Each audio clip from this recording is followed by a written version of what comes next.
Hello, Old Testament fans. We are continuing our journey through the wisdom literature of the Old Testament. We started with Proverbs. Now we're going to move on to the book of Job. The book of Job, which in many ways asks some deep and, to some people, troubling questions. Job is most often associated with the kind of big question, why do bad things happen to good people? Which is a part of the book of Job, but as we're going to get into today, it's actually much more complicated than that. In part, we know why bad things happen to good people in the book of Job. It's because God decided to check out if Job was actually good or not. If Job was hiding something or something like that. It's kind of a strange question. So we're going to get into a bit more of this wager thing that happens between God and the Satan. We'll get to why I said the instead of just Satan in a minute. But this kind of conversation that God has ends up with Job losing everything. So we know why bad things happen to good people in the book of Job. Job's questions are really not so much about why did this happen, although that is part of Job's question, but Job's pretty sure that God did this for no reason. So maybe Job's questions are more, why would God do things like this for no reason to good people? The end of the book seems not to address any of those questions at all. The divine speeches from God, which are famous and beautiful, but also don't even address the question of morality. And then, of course, the very end of the book of Job, where Job gets everything back after asking some of the most pointed questions, and in fact, from what I would argue, the most impious, like not pious, like anti-God rhetoric of the entire Bible is spoken by Job. And in fact, the most heretical thing that I can find in ancient Near Eastern literature at all. That is the thing that goes against the basic presuppositions of the world, and that is that Job says in chapter 9, verse 22, Yahweh doesn't even care about whether or not people are good or bad. Yahweh is just going to hurt all of them, basically. That is not even something that people say about demons in the ancient world. So it is incredibly aggressive for Job to say this, and it goes against all of kind of the rules that people would know about the ancient world, about the divinities or divine beings in the ancient world. So all to say, this is a huge statement that Job makes, and it's not the only one like that. Job goes on again and again to say very challenging things. So if you have ever had if you've ever had a need to cuss out God, Job is your patron saint. And if you've ever felt ironic detachment from God, perhaps a Kohelet or Ecclesiastes is your other patron saint. So we'll get to that next time. But all to say that Job's powerful anger that we see in the book is not unique in the Bible. It is, I think, unique in its passion and the extent to which it goes. But it draws from the tradition of lament poetry, which we talked about when we talked about the Psalms. So this is participating in the rhetoric, both of wisdom literature and in lament psalms, and ratcheting up the volume a bit. And that is the book of Job. I think it's one of the most profound pieces of ancient literature that I've read as well. It's beautiful and wonderful, but also complicated. And so we'll get to some of the complications in just a minute. Just to remind us, we are in the world of ancient wisdom literature. We're in the world of the sphere of destiny, although the book of Job asks a couple of questions about that, especially a special subset of what we would call the sphere of destiny, which is called Retribution Theology. And in Retribution Theology, the idea is that God punishes bad people and God rewards good people. So wisdom literature really as a whole is not as interested in God in particular punishing people or God in particular rewarding people. It's really that God has set up the world to function a certain way. There are rules to the universe, just like gravity and the early bird gets the worm, right? These are just kind of rules built into nature, and that if you are wise, you pay attention to them, you discern them, you talk about them, you learn from other people, right? You gather all that information together, and that becomes the kind of basis for the way that you engage the world. So then you're wise, right? And then you can discern these larger patterns, and then you can get closer to wisdom herself. Chokhmah in the Hebrew tradition, woman wisdom, or Ma'at in the Egyptian tradition, etc. Okay, so with all that kind of baked in together, that's kind of the largest idea of wisdom literature, as we said. The retribution theology is slightly different. We find it more in Deuteronomy. It links up with the theology of especially Proverbs. And so you can take the sphere of destiny and kind of push it a bit further and put God's immediate rewards and punishment more into the equation. And then you get something like Deuteronomy at the very end with the blessings and curses. If you do well, it'll go well for you. If you do poorly, it will go poorly for you. That's one type of theology called retribution theology. Retribution because you get what you deserve. God revisits you with what you deserve, good or bad. We can also say that there's a part of retribution theology, or one way of understanding it, is that you can then look at someone's life and reason backwards. So this is kind of retribution theology reasoned backwards. You look at someone's life and you say everything went well for them. That means they're perfect. Or everything went poorly for them. That means they didn't go well for them. That means that they must have sinned. This is not necessarily supported by Proverbs or wisdom theology in general. However, one might say that this is a temptation, a constant temptation in the wisdom tradition. And it's something that we run up against in the book of Job very clearly. We also see a bit of the wisdom tradition in that we have several friends getting together to discourse or dialogue with one another and try to reason and find the truth about the universe and about God. This is a tradition also in the wisdom literature. We find many, also the idea of suffering and a sufferer's lament. These are common themes in ancient Near Eastern wisdom literature. So the Sumerian Job is a very ancient story about a righteous sufferer.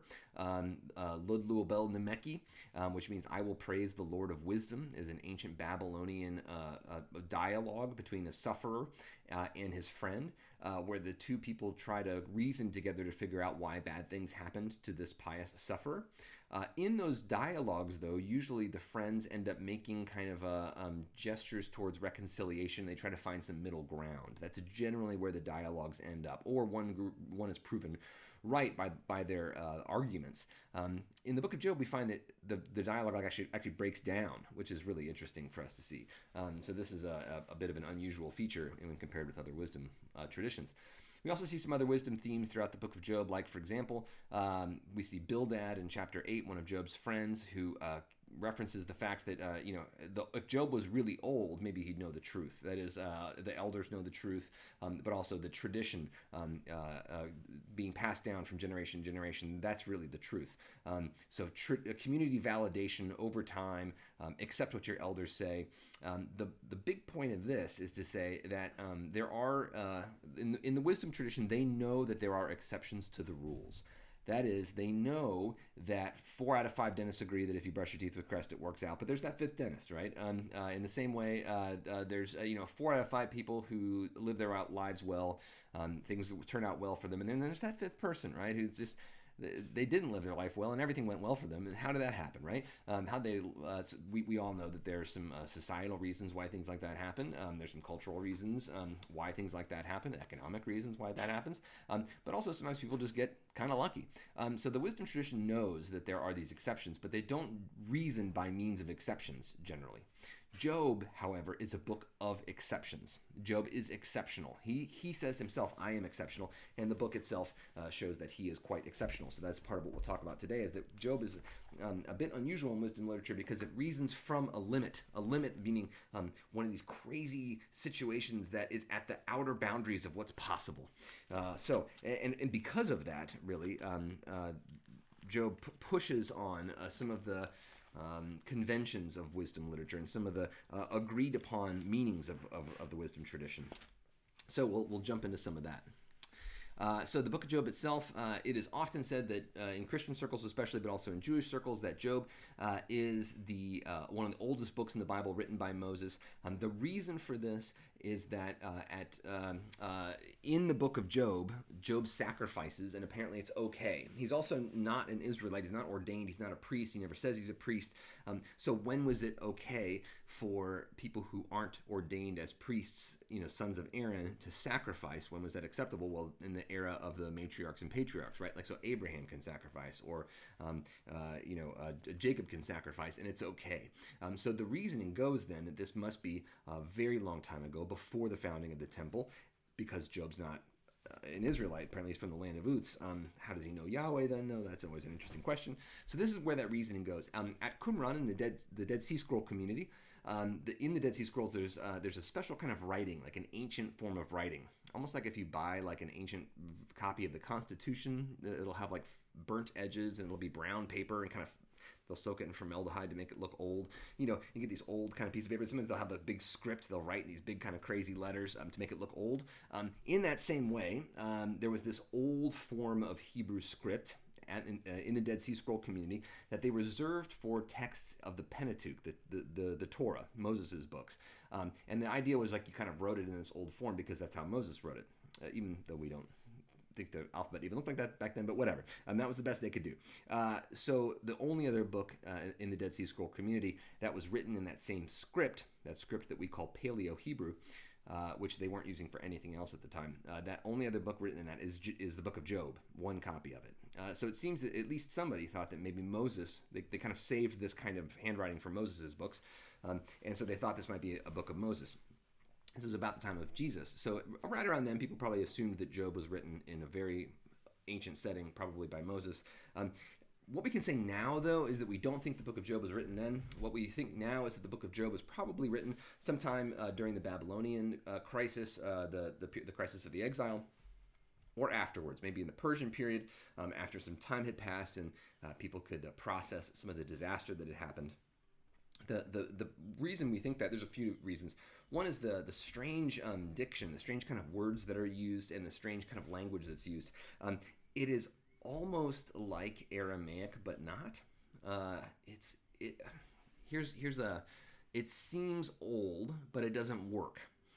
If we find texts that are actually old, or from texts from communities that seem to be like near where Uz would have been, like Moab or something, it's kind of east. The idea is it's kind of east of Moab, in the middle of the desert. We don't know much about this place, Uz. But if you find texts from near there, none of them agree with this kind of strange dialect that's going on here. The dialect seems to have Aramaic aspects to it, but also really agrees with Hebrew. So the presumption now is that somebody wrote fake, foreign-sounding Hebrew. So somebody who wrote Hebrew wrote something that sounded like what they thought foreigners talked like, so that it would have this foreign flavor to it.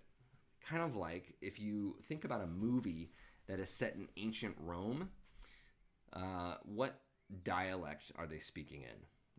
They're speaking in English, probably. Even foreign studios are filming a lot of films in English because English is, in a way, the most powerful cultural language, and people's box office receipts go up if they film in English. So if they're filming in English, what dialect of English? It's not American English, right? If you think about like the Gladiator movie or something, they all speak in English accent, which is really strange. If you see a movie shot about ancient Rome, they'll speak in an English accent. They'll speak in an English accent because it seems old to Americans. It's like olden times or something, right? So in the same way, Job is written in this like fake olden times accent that has nothing really to do with olden times or with where this is set in Uz.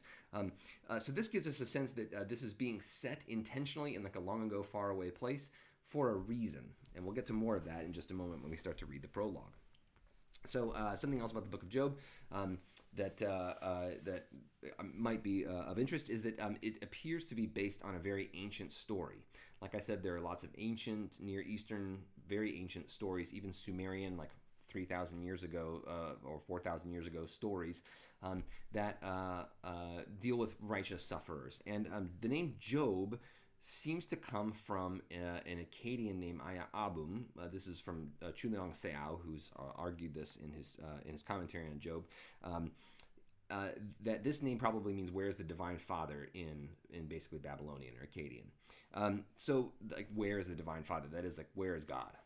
So that name actually matters for this. So this is probably a very ancient story, but the story seems broken up into different parts in different genres. So remember, we asked you to think about genre or the form of a text, right? What type of text am I reading, and what is presumed about the setting of this text? Who would have written this text and in what setting, etc. The book of Job, the first two chapters are written in prose. They're written to sound like a folk tale, although it's like, like there's going to be a simple moral, but of course there's not a simple moral to the book of Job, so it's much more complicated than that. But it's kind of like it's like someone took an old folk tale and made it into a very complex story. And then at the very end, Job chapter 42, verses 7 to 17, those are also written in this kind of prose folktale style. The wisdom dialogues in the middle, this conversation that Job has with his friends, those seem very different. They come from a very different world of writing, probably written by someone else or adapted by someone else. They are written in highly complex poetry, using very interesting and sometimes strange, unique words, words that only occur once in ancient Hebrew. They have complex themes and so on. It seems a bit unusual that these two different parts of the book are put together. It would be like watching a movie about a rural family who speaks with a thick Southern accent, and then in the middle of the movie, all of a sudden they start speaking in basically Shakespearean poetry, right? Like they start speaking like they're in King Lear all of a sudden. You might look at it and say, what just happened in this movie, right? That's a bit what we see in Job, which is why we think there may be either stages to the development of the book, or that there is some kind of intentional fracturing of the story. What I'm going to argue is that there's three parts of the book. There's a lot of parts of the book of Job. There's Elihu, who we won't really talk much about today, but I'm going to talk about three parts of the book of Job. We're going to talk about the prose, prologue, and epilogue. The folktale beginning and the folktale ending, which I see is tied together. We'll talk about the wisdom dialogues, which are in the middle, and that chapters 3 through 27 are going to be like the core of the wisdom dialogues. And then we're going to talk about the divine speeches, God's speeches. And all three of those different parts of the book seem quite different. And they all, I think, ask different questions and pose different answers. And those three sets of questions and answers aren't exactly the same thing. They don't all ask the same. They all take the same basic premise. That is, this guy who had everything, who lost it all, who seemed to be perfect. But they ask different questions and answer different questions. So that we have really a number of different voices, I think what we have in the book of Job, commenting on this one story. And that's rich for us. That is to say, there's certain approaches to the book of Job where you say, I don't even care about this part of the book, right? Or this part of the book seems crazy to me. Maybe move on to a different part of the book, right? Maybe there's different voices in here that might be helpful to different parts of our community at different points in time. So enough of that. We're going to move on to the prologue in the next video.